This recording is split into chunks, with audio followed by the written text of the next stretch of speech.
an inaugural episode of Flashpoint 2.0 Celebrity Spotlight Edition.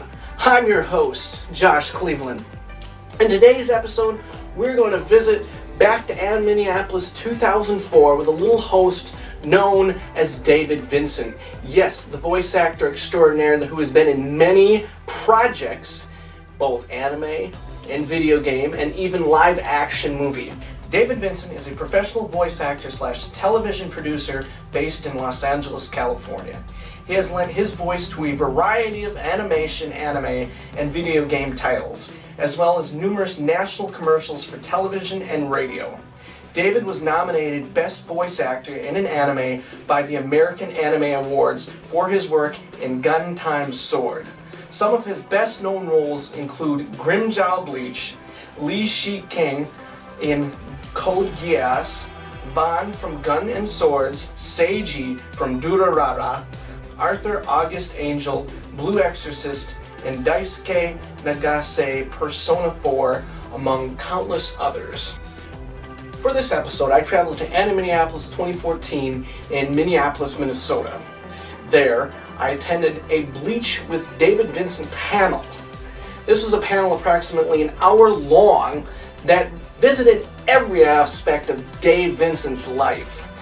Not just Bleach, but the main premise was Bleach. For all those who are unfamiliar with David Vincent's character from Bleach, he plays Grimmjow Jiggajack, who is a cocky, self-arrogant, loathsome character who is under the righteous, unrighteous, or whatever you want to call it, reign of Aizen, who is a previous Soul Reaper captain from the Soul Reaper Society.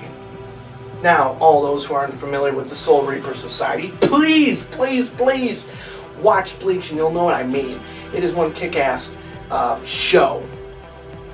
But anyway, Dave Vincent pretty much opens himself up to any question, that being, what he's done for experience as a voice actor, that being all of his grounded characters from other anime, that including Durarara, which I particularly enjoy. Let me just present to you the very first inaugural episode in Technicolor of David Vincent's panel on Bleach at AniMinneapolis 2014. And thank you, AniMinneapolis 2014, for allowing me to shoot this footage and show it on YouTube without sending your lawyers after me to sue me. I appreciate that very much. Anyway, here is David Vincent at the Bleach with David Vincent panel. Enjoy.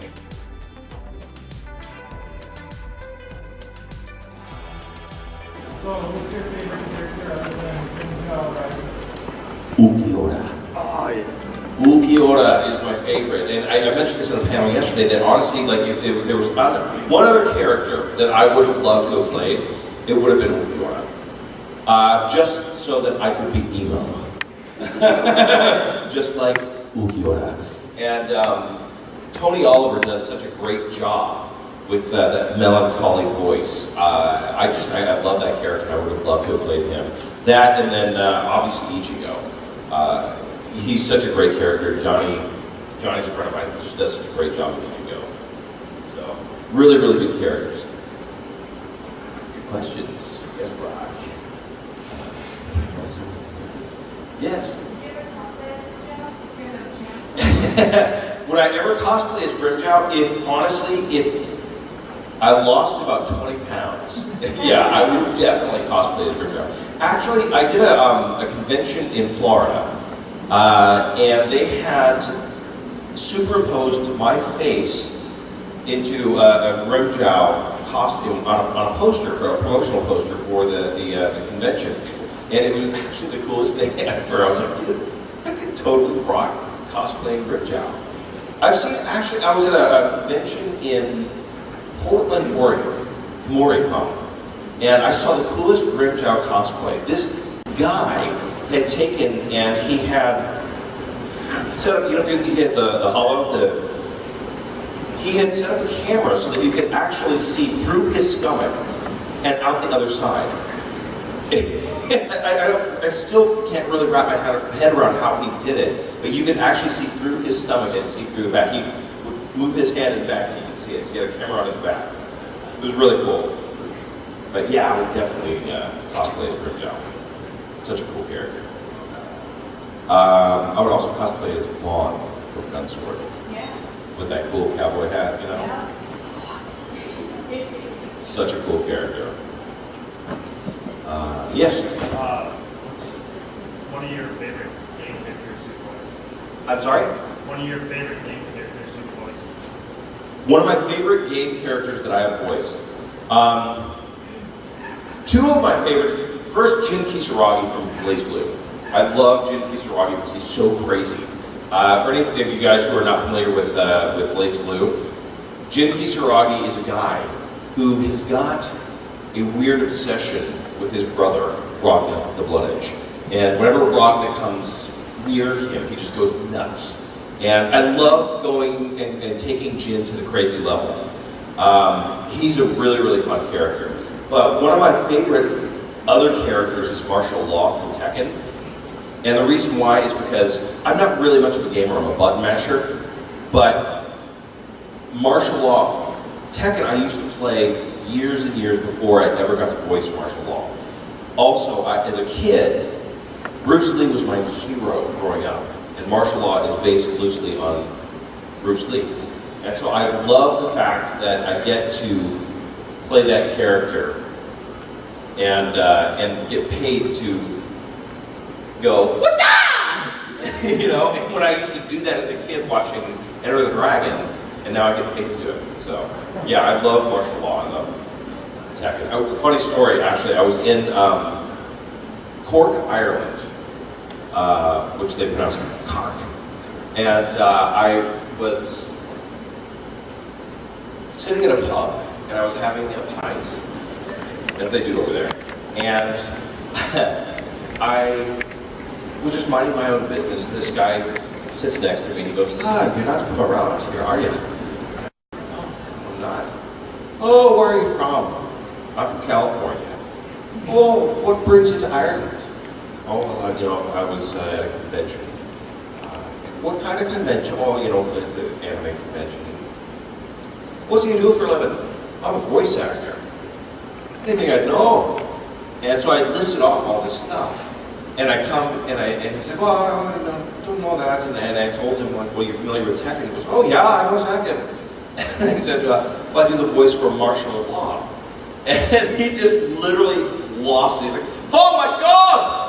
Fellas! We got the voice for fucking Martial Law in the pub! Listen, so they're like Googling me on their phones. They're like, holy shit, it really is him! The voice for Martial Law! And so the whole pub is like buying me pints of beer. It was crazy. So yeah, Martial Law is absolutely one of my favorites. Anybody else? Yes, Brooke? What? You had a question? You should tell them about the story of when you were auditioning for it in the Japanese language. Some of you may have already heard this, but Martial Law, when I was, I actually had booked the parts, and I was really excited to be the voice for Martial Law. And I was in the booth, and they have a big window, so you could actually see the producers and the director and the whole crew out there on the other side. And I don't get nervous when I voice characters anymore just because I've done it for so long. But this one I was a little bit nervous just because this was a character I was really enamored with and excited to get to voice. And so I had started the session and they're like, okay, Dave, are we ready? You're gonna do a Martial Law call and we'll roll in action. And so I started off with my first, and through the window, like I'm looking, and there's Japanese producers that had come over from Japan to make sure that I'm doing it right. And the Japanese producers look at each other and they go, and they're looking at me and I'm like, oh my God, they think I stink. And the Japanese producer looks at me and he goes, oh, you're the best Bruce Lee of any white man I know. So then I knew that I had arrived officially as Martial Law, so it was great. It's a good story.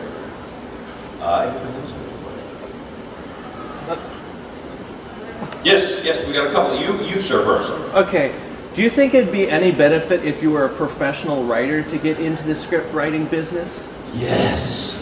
Do I think that it would be any benefit if you were a professional writer to get into script writing? Yeah, I write non-fan fiction. I write original fiction. Yes. I've dealt with that for 9 years, so. Absolutely. Honestly, if you're a writer, write. That's what you have to do. And you can write scripts or write for anime or, absolutely. That's a huge part of it. If you're a writer, write. And then you can write fiction, you can write, the sky's the limit. And absolutely, that would be a very wise move for you. Is there any professional writers on your team? Do they write like Sonny Strait writes comics when he gets done from the booth? Is there anybody else that does any professional writing on their free time? Alex Von David, Alexander Von David is his name. A wonderful, wonderful director, and I believe that he writes as well. Absolutely. I would say most of the folks that write for anime write other stuff. Okay. So it's a natural match. Absolutely. Absolutely. Good question. Thanks. What's your favorite Grimjaws movies to make? I guess in general. Which one? Sorry? Which one of his powers do you like the best? I guess is what I'm asking. Hiseto. Or the Grinding Pantera. When he goes into his Pantera book is actually one of my favorites. Because he just, the power. I don't know, and there's no spoilers here, you guys have seen it, right? So when he goes into his release mode, and I remember recording this because I literally threw my voice out, but it was the grind pantera, and Johnny at Ichigo is just like, oh my god, that much power, and it just from his release mode, it was my favorite, amazing, yeah, very cool. Go ahead. How did you enjoy all the awkward moments that Grimjaws had? Awkward moments? Yeah. We'll name a couple. Some of them was how Grimjaw couldn't understand why Ichigo was just so much better than him and stuff. Even though Grimjaw absorbed so many souls. I enjoyed all of those. I'll tell you one of my favorite moments, and I don't know if it's necessarily awkward. But do you remember the scene where it's Menlolly and Lolly, and he goes in and just destroys those two? I loved the moment, and I don't think it was necessarily awkward, but I loved when he went in and basically destroys them. They're on the floor, or which one of the characters is on the floor, and she's like, "Stay away from me! Don't come near me!" And he just goes and goes, BOOM! I just made you jump. Awesome. That's one of my favorite moments. I mean, there's lots of all kinds of moments with Grimjaw. Such a fun character. Question? Yes. What do you think is your release my personal Zanpakuto would be Mr. Clean. The Mr. Clean release form. If you have other questions. Yeah, exactly. It will come in handy when you're a kid. Yes? Yeah. I guess it's just my personal opinion, but don't you think Aizen, the character, would have been, I think he would have been cooler if he had kept those glasses, because they just kind of add to his character, and I wish they hadn't gotten rid of them. Yeah, I mean, physically, looking at Aizen, I think that it was, it would have been cool if they kept them, but Aizen, I think, is just such a cool character regardless. He's just awesome. You and I were in the elevator this morning. What was the character that you were talking about? Right, so I came up with this idea for an anime, and the idea is, so this witch casts a spell on a bagel, turning a human into a bagel, and the only way the bagel can return to its human form is it has to eat every single kind of food in the entire world. So Okay, speak up. Say it a little bit louder. So the bagel has to travel around the world and eat every single different kind of food there is in the whole world. And his name is Chirpy the Bagel. Chirpy the Bagel. Yeah. And so I was wondering if you could do a voice for Chirpy the Bagel. Another voice. Another voice, yeah, other than the one on the elevator. Yeah, the racier one that you said. Chirpy the Bagel, who his powers are going around the world and eating all the foods that exist. Yeah. And Chirpy the Bagel, what's his goal? His goal is to return to his human form after he's devoured every single different kind of food. But he has to defeat the witch first. Right. And why is his name Chirpy? My phone was going Because his phone off in the elevator. Because what? My phone was going off in the elevator and it was making a chirping noise. That's how you came up with Chirpy Bagel. Yeah. Well, we were watching Angel Beats, and I mispronounced it. I said Bagel Bites. That's the name of the anime's Bagel Bites. Oh, I've got a perfect voice for Bagel Bites. Chirpy the Bagel. Here's what I would voice for Chirpy the Bagel. The fuck, man? We're in fucking Minneapolis, and they don't even know how to make a fucking bagel here. Huh? New York bagels, right? I honestly, the reason why I thought of that is because when I was living in New York City, when I first got my start as a young actor, I was amazed that people actually spoke like that. And I was in a bagel shop in Manhattan, and I see this little kid, had to have been 5 years old, and there's a mirror on the wall of this bagel shop. And his mom is talking to somebody else saying, like, I don't know, I was in California, they don't even know how to make a bagel. And this kid is looking at himself in the mirror, 5-year-old kid, and he's looking at himself and he goes, is I is, or is I ain't a jerk? Did I just see that? I just witnessed a 5-year-old in that New York accent. So that's Chirpy the Bagel. Chirpy the Bagel, he's a jerk. What do you want from me, Chirpy the Bagel? That's perfect. Oh, right? Perfect. It's a perfect voice for Chirpy the Bagel. Chirpy the Bagel is now going to be one of my characters, okay? That's awesome. Chirpy. What do you want? Is he or is he ain't a jerk? Chirpy the Bagel. That's how we come up with characters. Let me pause that for a moment and let's just iterate what I've been talking about earlier about my little anime. Chirpy the Cheerful Bagel. Actually, it was a complete asshole. Dave Vincent. Now, he didn't have to do this, but I have to say that Dave Vincent, or David Vincent, is one of the coolest voice actors out there, and one of the coolest, I mean, not by just awesome, I'm just like, get down, he's like a cool cat, you know what I'm talking about. He's so awesome. You know, I mean, anybody that walks up to a voice actor and they just say, you know what, I'll do a voice for you. He has a really good record in my book. I have to say that I was very impressed about the whole situation, and he pointed us out, which is like, you know, one of those moments, you know. I can't believe he did that for us, and it blows me away. But anyway, if you want to learn more about Chirpy the Bagel, you know, that butthole bagel, just continue to keep on watching out for Flashpoint 2.0's wonderful blog, and there should be more coming on Chirpy the Cheerful Bagel, the sourdough bagel, to come. Back to the panel. Any other questions?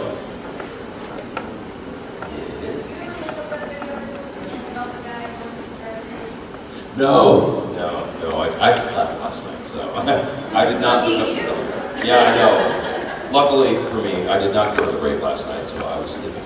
But I'm going to, because I think that's hilarious. This is the story what Brooke was saying yesterday in my panel of going through the drive-thru and using a ridiculous voice to order your food, and then when you get up to the to pay for your food or whatever, your food, you are obviously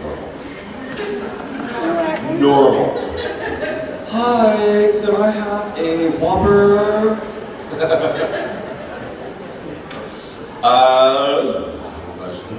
Yes.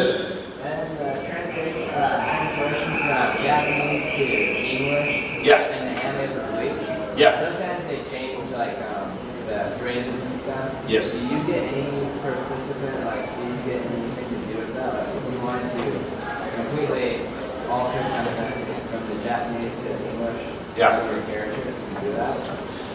Not as an actor.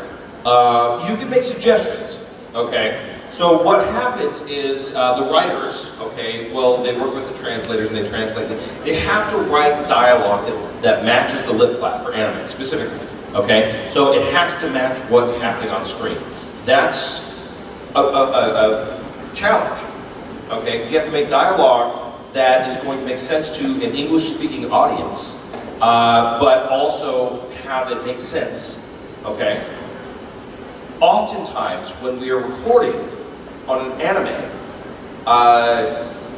we'll have dialogue that's too long for the lip flap, or it's too short, or whatever. And so we will often change dialogue on the fly while we're there. So as an actor, sometimes, yeah, we get to give a little input, but most of the times it's the writer and the director.